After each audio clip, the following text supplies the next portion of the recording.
కేంద్ర నాయకులు అందరికీ కూడా ముందుగా ధన్యవాదాలు తెలియజేస్తూ ఇక్కడికి వచ్చినటువంటి విశాఖపట్నం స్టీల్ ప్లాంట్ ఉద్యోగులందరూ కూడా, అలాగే విశాఖపట్నం స్టీల్ ప్లాంట్ కాకపోయినా కొంతమంది బయట నుంచి వచ్చారు మన పిలుపు మేరకు, వాళ్ళకి కూడా ముందుగా ధన్యవాదాలు తెలియజేస్తూ, నేను హైదరాబాద్లో ఒక 7 సంవత్సరాల పాటు సిఐలో పనిచేయడం జరిగింది. ఆ తర్వాత ఇక్కడ రావడంతో కృష్ణమూర్తి గారు నేను బెలాయి వచ్చేసి మా రూమ్లో మీటింగ్ పెట్టాను. ఆ తర్వాత ఇక్కడ వాళ్ళందరినీ కూర్చోబెట్టడం, మళ్ళీ మన హాస్టల్ రావడం రోజు ఏమి జరుగుతామండి. ఏమైనా ప్రభుత్వ రంగ ఇవాళ మనం ఈ హాల్లో కూర్చొని ఒక పైసా కూడా కట్టకుండా ఈ హాల్కి ఫీజు ఏసీ రంగంతోనే దాదాపు 10,000-15,000 అవుతుంది. అలాంటిది ఒక పైసా కూడా కట్టకుండా మనం ఈ హాల్లో ఉన్నామంటే ప్రభుత్వ రంగ సంస్థల యొక్క గొప్పతనం, దాన్ని మనం అర్థం చేసుకుంటే చాలు. ఇదే అవసరం. అదే కనుక రేపు పొద్దున ఆదానికో అమ్మానికో లేదా ఎవరికో గొట్టంగా వెళ్తే అప్పుడు మన పరిస్థితి కట్టాల్సిందే కదా. గ్యారెంటీ ₹1,00,000 మినిమం లేకపోతే ఈ హాల్ ఎవరు మనకి ఇవ్వడం. అలాగే మన స్కూల్స్ ఉన్నాయి టౌన్షిప్లో, దాదాపు 8 స్కూల్స్ ఉన్నాయి. ఏ స్కూల్కి కూడా 10-12 ఎకరాలు తలవనేది ఉంది, కానీ వాళ్ళకి హాల్లో స్కూల్స్ ఉన్నాయి. 400 గజాల్లో 5 ఫ్లోర్లు వేసి దాంట్లో పిల్లలు కిక్కిసేసి కనీసం వాళ్ళకి ఎన్విరాన్మెంట్ లేకుండా సాయంత్రం అయ్యేసరికి అలసిపోయి ఇంటికి వెళ్ళిపోతా ఉంటాయి. అలాంటి పరిస్థితులు ఆ స్కూల్స్ ఉంటాయి. విశాఖపట్నం స్టీల్ ప్లాంట్లో ఏ అయితే స్కూల్స్ ఉన్నాయో ఆ స్కూల్ చదివిన వాళ్ళందరూ కూడా ఐఏఎస్లు అయ్యారు, ఐపీఎస్లు అయ్యారు. అలాగే రవి అస్తమించిన సామ్రాజ్యంలో ఎక్కడ ఉంటుందంటే మొత్తం ప్రతి ఒక్క ప్రపంచంలో ప్రతి ఒక్క పెద్ద కంట్రీ, చిన్న కంట్రీలు అన్నింటిలో కూడా విశాఖపట్నం స్టీల్ ప్లాంట్ ఉద్యోగులు పిల్లలు ఉన్నారు. నేను రైతు కుటుంబం నుంచి వచ్చాను.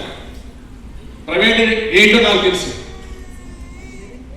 ఆ రోజు నేను డిసైడ్ అయ్యా, నేను హైదరాబాద్లో ఉండగా స్టీల్ ప్లాంట్ సంబంధించి బిఎఫ్ ఎలక్షన్ అవుతుంది, కోకల్ ఎలక్షన్ అవుతుంది, ఏంటో నాకు తెలియదు. అయినా సరే స్టీల్ ప్లాంట్లో ఏమైనా జాబ్ కొట్టాలి అనుకుని జాబ్ నేను కుట్టాను. ఇక్కడ కొట్టిన తర్వాత మళ్ళీ ఒక 10 మందికి ఉత్తరాలు రాసిస్తే మా ఫ్రెండ్స్ అందరికీ జాయిన్ అయ్యారు, వాళ్ళు కూడా వచ్చి. కానీ ఆ పబ్లిక్ సెక్టర్ పిచ్చి ఆ రోజు నుంచి ఈ రోజు నాకు ఉంది. పబ్లిక్ సెక్టర్ని కాపాడుకుంటేనే భారతదేశంలో అంటే ఎక్కడి నుండి రైతాంగం నుంచి పిల్లలు కానీ పేదల దగ్గర నుంచి పిల్లలు కానీ వాళ్ళందరూ కూడా ఆర్థికంగా బలంగా నిలదొక్కుకోవడానికి అవకాశం ఉందనేది ఆ రోజు నుంచి ఈ రోజు వరకు నాకు ఉంది. అనేక సందర్భాల్లో మన టెడ్లో కూర్చొని చాలా మంది మాట్లాడుతూ ఉంటారు. నరేంద్ర మోడీ చెప్తుంటాడు 67 సంవత్సరాల్లో 15 మంది ప్రధానమంత్రులు ఏం పీకారని. నేను అడుగుతున్నాను వాళ్ళ ఈ వేదిక మీద నుంచే, నువ్వు వచ్చి ఒక్క ఐఐటి కట్టావా, ఒక ఎన్ఐటి కట్టావా, ఒక ఇస్రో కట్టావా, లేకపోతే ఒక పెద్ద ప్రాజెక్ట్ కట్టావా, బిహెచ్ఎల్ లాంటి ఇండస్ట్రీ కట్టావా, బెలాయ్, బొగ్గారావు, రూర్కెలా స్టీల్ ప్లాంట్, ఒక స్టీల్ ప్లాంట్ కట్టావా, నీకేమన్నా ఆ దమ్మేమో నీకు చూపించి అప్పుడు మాట్లాడరా అని మనం అడగాల్సిన అవసరం ఉంది. వాళ్ళు ఏ ప్రాజెక్ట్ కట్టావా, నువ్వు ఒక రోడ్ వేసావా, ఏ ఇండస్ట్రీ కట్టావు అసలు? అన్ని అమ్ముకుంటా పోతా ఉన్నాడు. ఎందుకు పోతున్నాడో తెలియదు. జనాలు ఎందుకు ఎదురోళ్ళలాగా ఓట్లు వేస్తా ఉన్నారు వాళ్ళకి, అది నాకు అర్థం కాదు. రివార్డు కూడా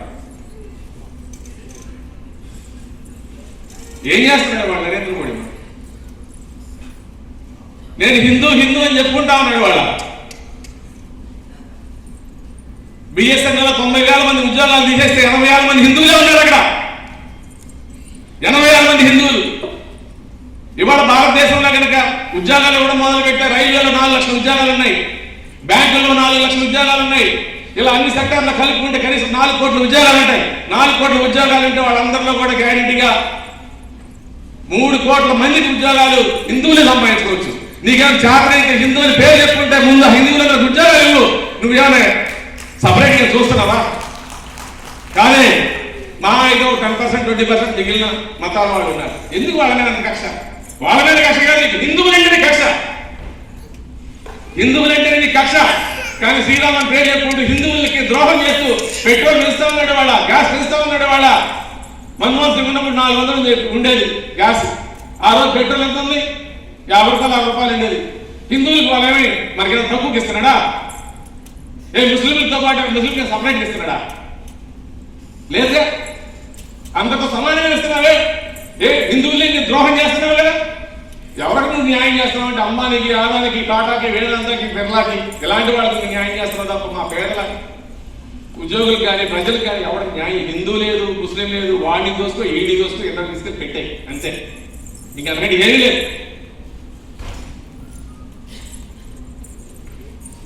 67 సంవత్సరాల్లో 15 మంది ప్రధానమంత్రులు 304 పెన్షన్లు ప్రభుత్వ రంగ సంస్థ స్థాపిస్తే ఈ ప్రధానమంత్రి వచ్చేసి ఇప్పటికే మొత్తం అమ్మేసుకుంటా ఉన్నాడు. అవి సరిపోక మళ్ళీ ఈయన వచ్చిన తర్వాత 105 లక్షల కోట్లు అప్పు చేశాడు. మొన్న రోజు లెక్కేద్దాం చూశారు. అసలు 105 లక్షల కోట్లు మనం ఎలా లెక్కేద్దాం చూస్తే సున్నా పెట్టుకుంటే నాకు లెక్క మీరు ఒకసారి చెక్ చేయండి. ఇంటికి వెళ్ళిపోయి 105 లక్షల కోట్లకి ఎన్ని సున్నా వస్తాయో అసలు 105 లక్షల కోట్లు మనం లెక్క పెట్టగలను చూడండి ఒకసారి. నాకైతే లెక్క కాలేదు, మీరేమో తేల్చుకోండి ఒకసారి. తేల్చుకుంటే మాత్రం గ్యారెంటీ నరేంద్ర మోడీ దించాల్సిందే. అది దించితేనే రాబోయే కానీ ప్రభుత్వ రంగ పెన్షన్లు ఉంటాయి, లేకపోతే మాత్రం ఏ ప్రభుత్వ రంగ పెన్షన్లు కూడా ఉంచడు. అన్ని అంబానీకి, ఆదానికి, టాటాలకి, బిర్లాలకి రాసేసి మొత్తం భారతదేశం మొత్తాన్ని సంకనాకి పెట్టేస్తారని కూడా తెలియజేస్తా ఉన్నా.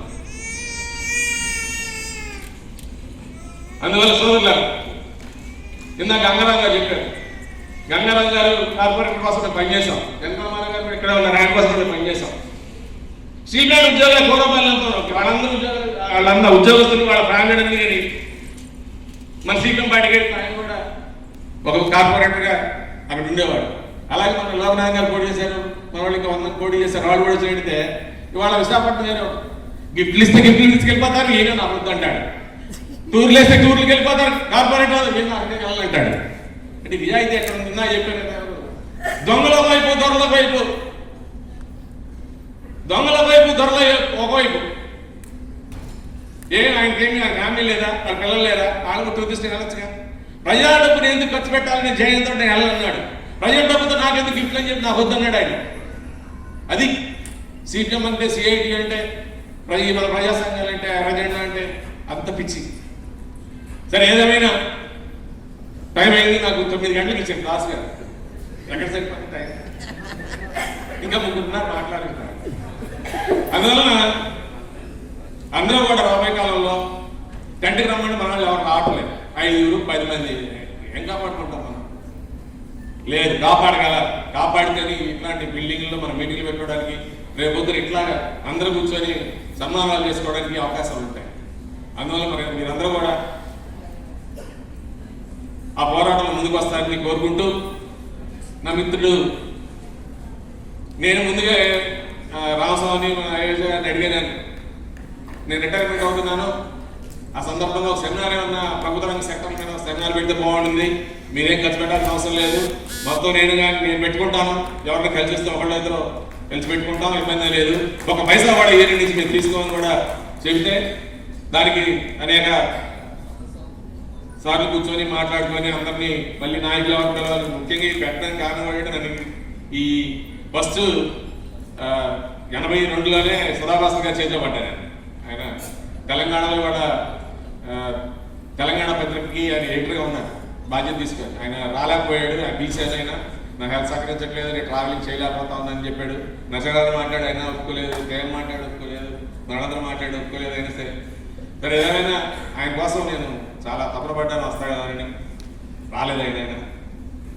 సరే ఏదేమైనా అలాగే మా బంగారు నాయుడు గారికి కూడా వాళ్ళ ఈ రిటైర్మెంట్ సందర్భంగా శుభాకాంక్షలు తెలియజేస్తూ, రాబోయే కాలంలో అన్ని పోరాటాలు నేను చాలా మంది అడుగుతారు, ఉంటావా వెళ్తావా ఒంగోలు, ఉంటావా వెళ్తావా ఒంగోలు అంటారు.